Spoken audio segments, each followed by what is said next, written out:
There we go. We're celebrating Juneteenth, if I'm not mistaken.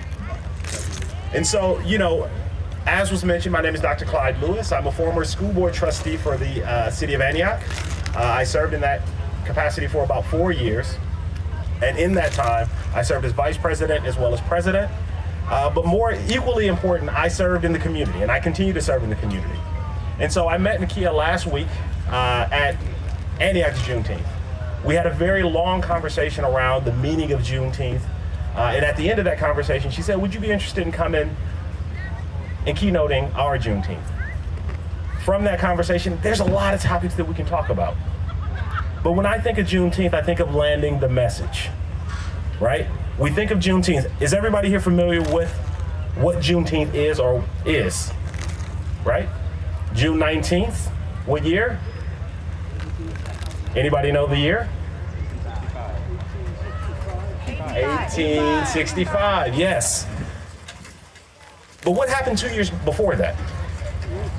What happened? They didn't have all of the networks, the social media, the areas of communication that we have today.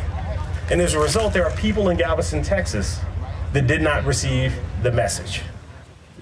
And as a result, even though that powerful proclamation was given, and this rule had changed the reality for hundreds of thousands of people across the US, the message did not fully land for 2 years.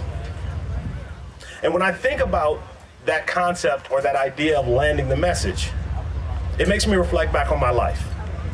Is it okay if I share a little bit about who I am as a person and what led me to who I am today? Is that okay? All right. So my name is, as I said, you're looking at Dr. Clyde Henry Lewis Jr.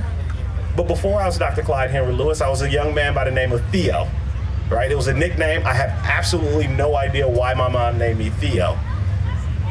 No connection to my name whatsoever. But as nicknames go, that was my nickname. I was a kid that didn't really fit in.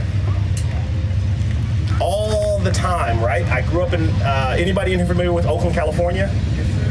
All right, so I grew up in a little area called Deep East Oakland.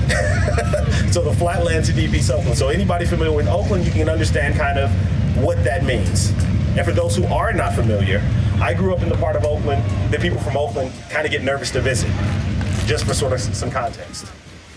Living in that environment, I'm comfortable with saying when I was a kid, the idea of going to study wasn't popular among my peers. The idea of going to the library wasn't something that wasn't the first thought that my friends thought about.